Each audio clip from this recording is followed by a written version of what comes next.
Now, it's a major development in the battle to protect teachers in British schools, and it's being reported that they'll be given legal protection from blasphemy claims under plans being drawn up for the Conservative Party manifesto. And this comes, of course, more than 3 years after a teacher at the Batley Grammar School in West Yorkshire was forced into hiding and received death threats after showing a class a picture of the Prophet Muhammad in an agreed RE class. Now, to discuss this, I'm joined by the social policy analyst and great friend of the show, Dr. Rakib Ehsan. Rakib, welcome to the show. Hope you're having a fabulous bank holiday. Now, before we get to the point of what took them so long to finally get around to it, can you talk me through what this policy means? So this was ultimately what's being proposed in mine is that there will be a legal protection which will be introduced for teachers. We've seen instances where we've had quite intimidating protests outside schools. You call this anti-blasphemy radicalism rearing its ugly head outside schools, which, by the way, many of these schools are ultimately state schools. They're not faith schools. I think that's an important point to make. And this is ultimately what this would be doing is providing a protection for teachers, which is based on freedom of expression in the UK. And as you know, Martin, in the UK, particularly in England, where the vast majority of Muslim people in Britain live, there are no blasphemy laws in place. And nor should there be. Now, my next question is what took them so long? 2 years ago, when it was the Batley and Spen by-election, I went to Batley Marketplace and I chaired a free speech rally. We invited every candidate in that by-election to simply stand up and say, I support the teacher.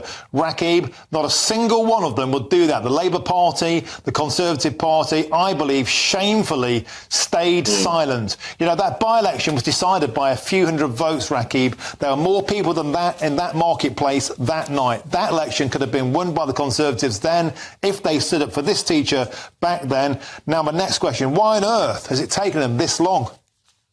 You're right, Martin. It's taken them a very long time. This sort of statutory guidance should have been introduced very quickly after these kind of incidents took place. Now, I'll be very clear here. We're a country of considerable religious freedoms. Now, if there are Muslim parents, they want their children to receive a traditional Islamic religious instruction. There are Islamic faith schools across the country because we have those religious freedoms in place.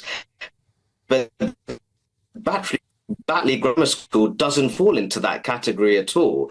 And I think that it's very clear, and I'll make this point again, that this is not a faith school. This is not an Islamic faith school. And ultimately, these sorts of protections, they should have been introduced much earlier, in my view. And I think as to why it hasn't happened, I think that, to be honest, we have a problem when it comes to diversity management in the UK, where you have the mainstream political parties, they simply don't know how to manage these kind of issues. And I think they themselves may be somewhat intimidated by certain forces in local communities. I'm ultimately of the view that if you want to be an MP, you want to receive that lavish salary and you want the status that comes with it, sometimes you have to stick your head above the parapet. But it also comes down to something else, and that is votes. We know that people keep quiet. We know that teachers keep quiet. Head teachers keep quiet, not just through fear, because politicians locally just do not want to have these kinds of conversations. But, Rakib, what that has allowed is a situation we've seen in London recently. Schools being closed due to bomb threats, teachers being threatened over prayer room.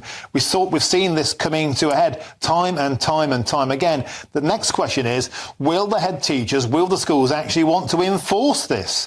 It's okay for a politician in Westminster, in Whitehall, to say you must enforce this, but at ground level, Rakib, this can have very, very real consequences for the safety of everybody at the school, pupils, teachers, parents, all of them.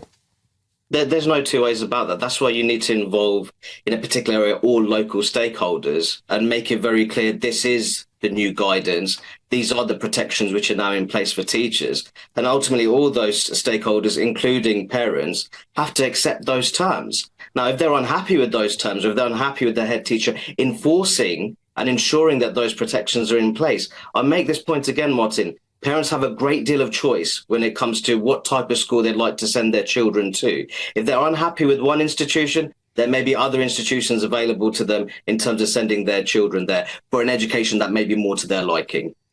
Yeah, and that's exactly what Catherine Birbelsing said at the Michaela Academy about the Muslim prayer ban. And I wonder if the answer to this is if schools don't follow the letter of the law, we should just close them. Well, I think that there definitely needs to be a discussion on enforcement. I think, to be honest, Martin, I think there needs to be a discussion about our law and order institutions. To what extent have our police forces in those areas where those incidents took place? How robust were they when it came to enforcing the existing laws which are in place? And how effective will they be when it comes to ensuring these protections for teachers if, unfortunately, these kind of forces rear their ugly head outside schools? OK, we'll have to leave it there. Thanks for joining us as ever, Dr. Rakib Hassan. Always a pleasure to have your company and your opinion. And I think this, if the Conservative government actually said, we stand with the Batley Grammar School teacher, we want to support them and give that family our utmost protection, and we will not stand for this ever again, that would be a vote winner. Forget national service, that would be a huge vote winner.